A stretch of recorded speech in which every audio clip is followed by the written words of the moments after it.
People used to tell us we were the stable ones. 6 years married, and somehow we'd become the couple other couples pointed to when they wanted to believe it was possible.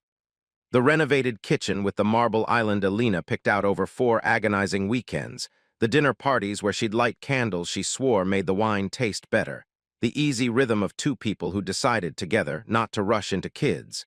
We were going to get there. We had time.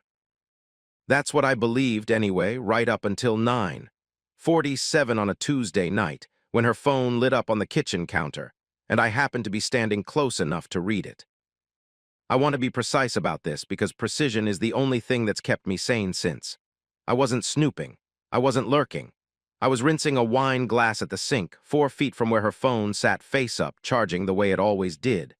The screen woke itself for a notification, no swipe, no passcode, just the preview banner doing what preview banners do, a name I didn't recognize, Tyler. And beneath it, 3 lines of a message that didn't need any context to land like a fist.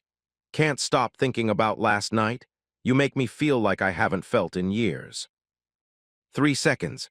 That's all it was on the screen before it dimmed itself back to black. 3 seconds and an entire architecture I'd spent 6 years building, the timeline of us. The story I told myself about who she was and who we were together came down without a single sound. I want to tell you I dropped the glass. I didn't. I finished rinsing it. I set it in the rack. I dried my hands on the towel that hung from the oven door, the one she always told me to use instead of my jeans, and I did not look at her.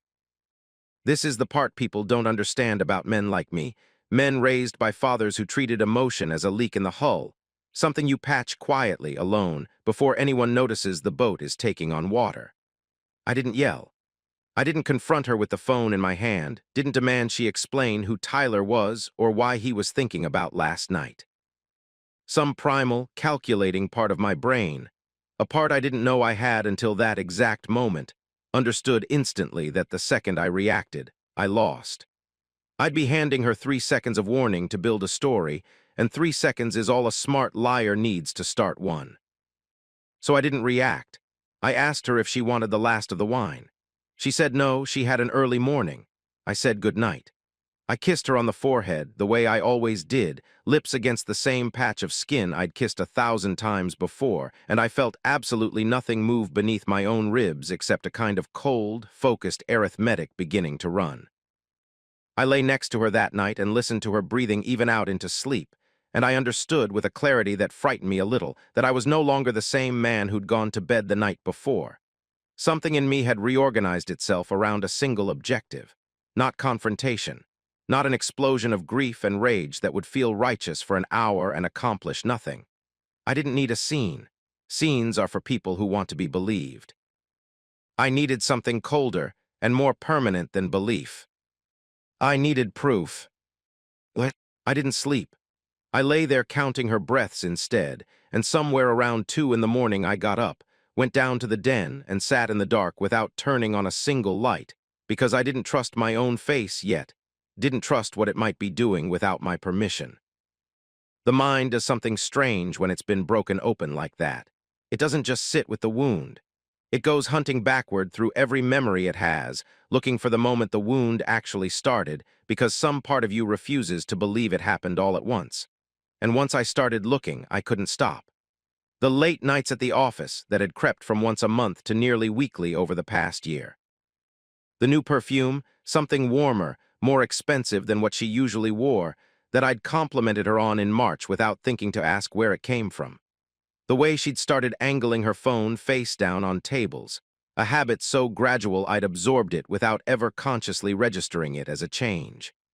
I'd noticed everything and understood nothing, because I hadn't wanted to. That's its own kind of guilt, and I sat with it that night the way you sit with a stone in your shoe you're too tired to stop and remove. By 4 in the morning, I understood something about myself that I think had always been true and simply never been tested. I was a man built for discipline, not for combat. My father didn't raise me to throw plates or scream in driveways. He raised me to absorb a blow, go quiet, and solve the actual problem instead of performing the feeling of having won. I used to think that made me passive. Sitting in that den, I realized it made me dangerous in a way Alina had no reason to expect. Ekos here is the thing about confrontation, the screaming, the accusations thrown across a kitchen at midnight. It doesn't get you the truth. It gets you a performance of remorse or a counterattack or tears that may or may not be real, and by morning she'd have had hours to rehearse a story that bent just enough to survive. Confrontation hands the liar the floor. I wasn't going to hand her anything. I was going to build something she couldn't talk her way out of, something with dates and names and a recording instead of his word against mine. Her word against mine. Documentation doesn't cry. Documentation doesn't beg. Documentation just sits there being true. At 6 that morning, Wednesday now, though it still felt like the same unbroken night, still raw, still hollowed out, I called Jacob. He picked up on the second ring, sounding more awake than anyone has a right to at 6 in the morning, which I suppose is just what 12 years working ER shifts does to a person. He'd learned long ago that the phone ringing early never means good news, and he'd learned to meet bad news head-on instead of flinching from it. "I need a favor," I said. "I can't explain everything yet. I need you to trust me on this." There was a pause, the particular kind of pause that comes from a man recalibrating his entire morning around the tone of your voice rather than your words. "Is Elena okay? Are you okay?" "I will be," I said, and even as I said it, I wasn't sure it was true. "I just need you to be free Thursday evening. I'll explain everything before then. I just need to know you're in." "I'm in," he said, no hesitation, the way he'd say it to anyone bleeding out in front of him. He didn't know yet how literally that would turn out to apply. What? The days that followed taught me something about myself I'm still not entirely comfortable with. I'm good at this. Not the betrayal part, the methodical part. The part where you take an unbearable feeling and convert it into a spreadsheet. I didn't snoop the way I imagine most people snoop in this situation, frantic, emotional, scrolling through old texts at 2 a.m. with my heart in my throat, looking for the worst possible interpretation of everything. I treated it like a project with a deliverable. I started keeping a private log on my phone, dates and observations only, no editorializing, the same flat language I'd use for a status report at work. Monday. Elena worked from home, said she had calls until 6. Left house 1:40 p.m., said she was running to the store. Returned 3:15 p.m., no shopping bags. I wasn't drawing conclusions yet. I was just collecting points, the way you collect points before you let yourself draw a line through them.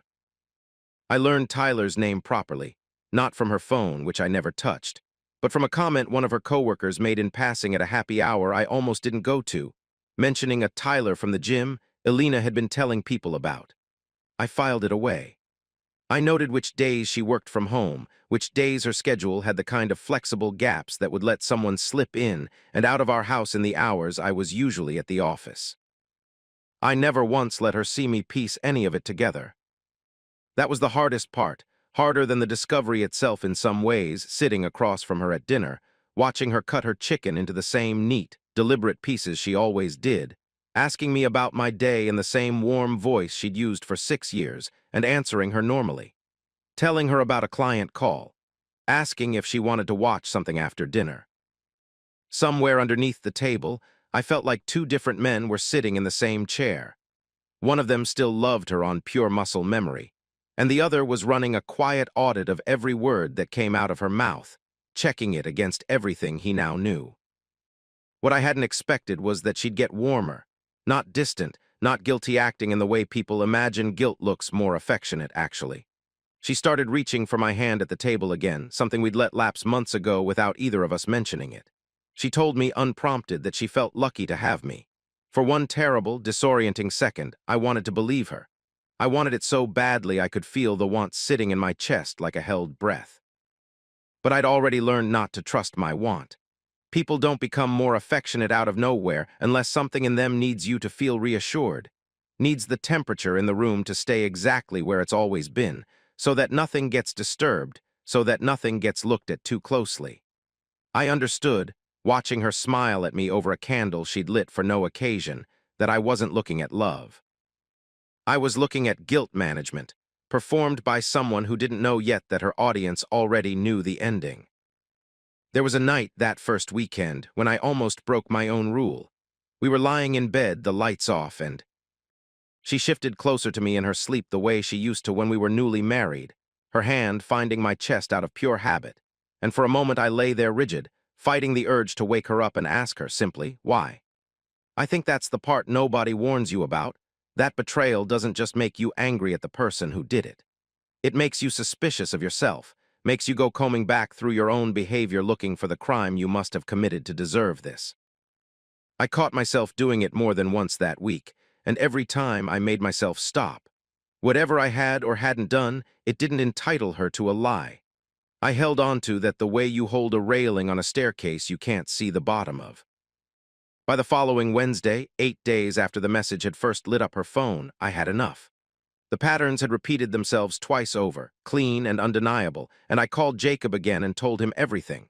The message, the name, the pattern of days. He went quiet on the phone for a long moment, and when he spoke again, his voice had dropped into something steadier, more clinical, the same voice I imagine he uses on people bleeding out in front of him. Thursday, he said, your walk, what time do you leave? 7, same as always. Then nothing changes, he said. You leave at 7, I'll be watching the house. If anyone shows up, you'll know before you've gone 2 blocks. What? Thursday came, and the most important thing about that evening, the detail I clung to like a mantra as I tied my shoes by the door, was that nothing could look different. Not my face, not my voice, not the time I left. Alina was in the kitchen, half watching something on her laptop, and I told her I'd be back in 45 minutes like I told her every single evening of our married life. She said okay without looking up.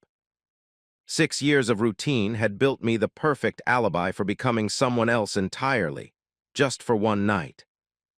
I stepped out into the warm evening air at exactly 7 and started walking the same loop I always walked down our street, left at the Hendersons' place with the crooked mailbox, toward the greenbelt along the back of the neighborhood. My legs knew the route without my mind being involved at all, which was good, because my mind was somewhere else entirely, counting heartbeats, waiting. 8 minutes in, my phone buzzed in my pocket. Jacob. Someone's here, he said, low, controlled, the same voice he must use when a trauma comes through the doors at 2 in the morning and everyone else in the room is panicking. Side gate. A guy, average height, dark jacket. He let himself in like he's done it before. He's not knocking, Daniel, he's just walking in. I didn't run. I want to be honest about that because I think the running is what people expect, the betrayed husband sprinting home in a blind fury. I didn't do that. Some cold, deliberate part of me understood that running would only get me there faster and angrier, with less control over what happened once I arrived, and control was the entire point. I turned around and walked back the way I'd come, at the same pace, my heart slamming against my ribs while my legs refused to give it anything more than a steady, even stride. Jacob was waiting on the porch when I got there, his face unreadable in the dark, phone already in his hand. Record, I told him quiet before either of us touched the door. Whatever happens, you record it, not for a fight, for proof. That's the only reason we're doing this. He nodded once and started his phone recording, and we went inside together, the front door easing shut behind us with the same soft click it always made. The house felt different already, warmer somehow, lived in a way that had nothing to do with me. We didn't call out. We didn't announce ourselves. We moved down the hallway toward the guest bedroom, and that's when we heard it, voices, low and unmistakable, a laugh that was unmistakably hers threaded through with something I'd never once heard directed at me in 6 years of marriage. I won't describe what we heard beyond that. I don't need to, and frankly, I don't want to relive it in more detail than I have to. It was enough. It was more than enough.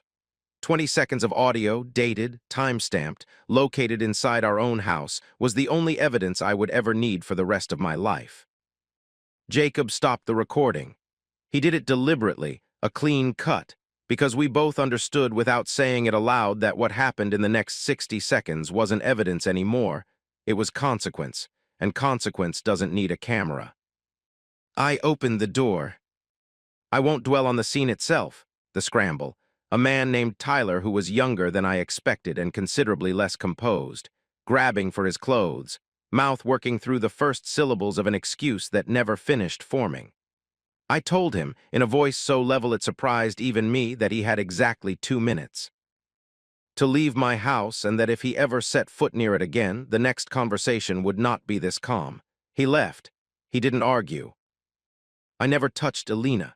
I want that on the record as clearly as I can put it, because I know how this story could go in someone else's hands, and that is not the man I am.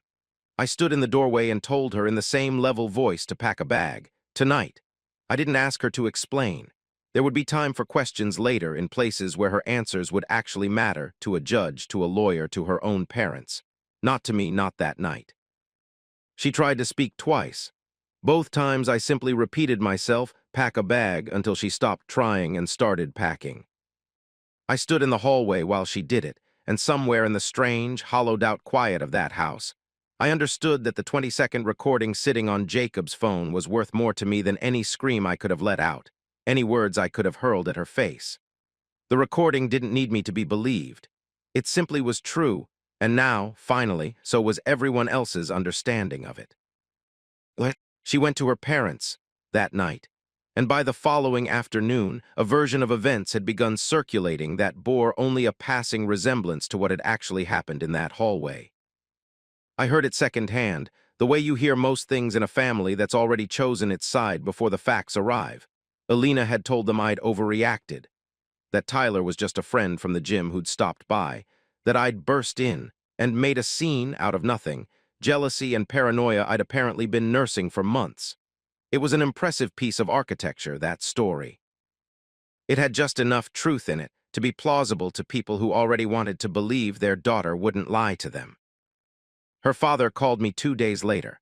I'd always found him a faintly condescending man, the type who'd built one successful business 30 years ago and never let anyone forget it, who'd treated me for 6 years, like the safe, reasonable choice his daughter had settled on, competent, predictable, a little dull, the kind of son-in-law you don't worry about because you assume he'll always be the one to fold first. His voice on the phone had that same easy condescension in it now, the tone of a man who believed he was about to talk sense into someone. "Daniel," he said, "I think there's been a real misunderstanding here. Alina says you completely blew this out of proportion. I'd like us to sit down, the four of us, and just talk this through like adults." I didn't raise my voice. I didn't argue with him, didn't tell him what I'd heard through that bedroom door, didn't waste a single word defending myself against a story I knew was already collapsing under its own weight. I told him I'd send him something, and that he was welcome to call me back afterward if he still wanted to talk. I forwarded him the recording. He didn't call back. Nobody called back, not for 3 full days, and when Alina's mother finally did reach out, it wasn't to mediate. It was to ask, in a small, chastened voice, whether I intended to be reasonable about the divorce. I told her I intended to be honest about it, which was a different thing entirely, and which I don't think had occurred to anyone in that family as an option until the recording made honesty the only option left standing. I filed for divorce on grounds of adultery within the week. My attorney, a sharp, unsentimental woman named Patricia who'd clearly seen every version of this story before, built the case around 2 pieces of evidence. The message, time-stamped and screenshotted the night it arrived, and the recording, 20 seconds of audio that needed no interpretation at all. Alina's attorney tried, briefly, to argue something resembling entrapment, that Jacob's presence in the house constituted some kind of orchestrated invasion of privacy. It didn't survive a single hearing. Nothing illegal had happened. A man had walked into his own home with a friend he'd invited and recorded what was happening inside it. Tyler was the one who'd let himself in through a side gate that wasn't his. There was no trap. There was only a door that opened on schedule, and the truth standing on the other side of it. The settlement, when it came, wasn't close. I kept the house.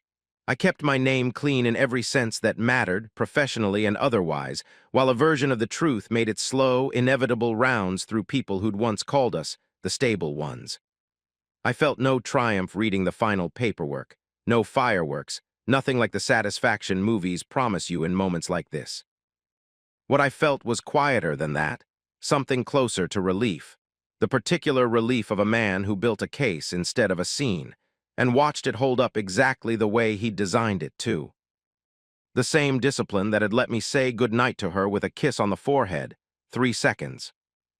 After my entire life cracked open on a kitchen counter, was the discipline that finished this.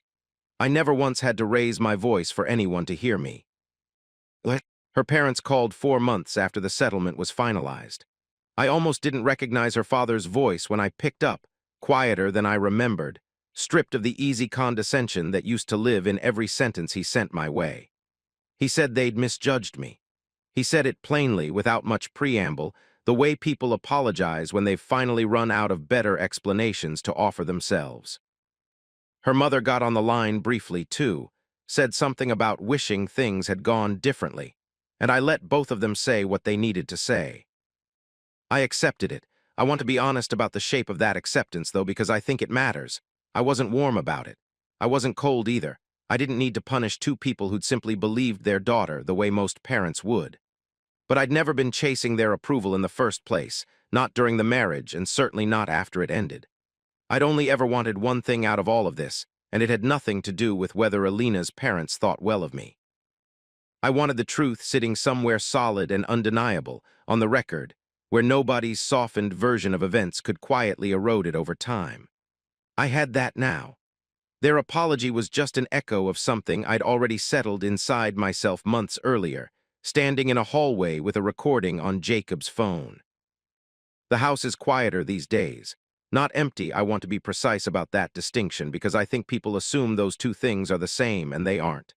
Empty implies absence, a hole where something used to be. This isn't that. The marble island is still there.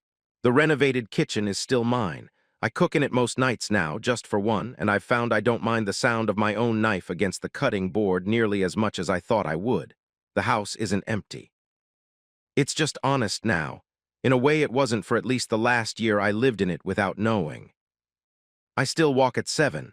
Same loop down the street, left at the Henderson's place with the crooked mailbox, along the Greenbelt and back. The neighborhood hasn't changed at all, which used to strike me as strange in the weeks right after, that the world could look so exactly the same after something in my life had ended so completely. I've stopped finding it strange. I think I understand now that the world was never going to pause for what happened to me, and there's something almost steadying in that. The porch lights coming on at the same time they always have, the same dog barking at the same fence 2 houses down. I walk alone now. I found I prefer it. People ask me sometimes, carefully, the way you ask someone about a wound you're not sure has finished healing, whether I've forgiven her. I tell them the truth, which is that forgiveness was never really the project. I wasn't trying to arrive at some soft, redemptive place where the betrayal stopped mattering. I was trying to make sure it couldn't be rewritten into something smaller and easier to live with, not by her, not by her parents, not by anyone standing at a safe distance from what actually happened in that house. I made sure of that. The record says what it says, and it will keep saying it long after anyone's memory of that Thursday night has gone soft and unreliable. I didn't need her to admit anything in the end. I only needed the truth to be louder than her. It was,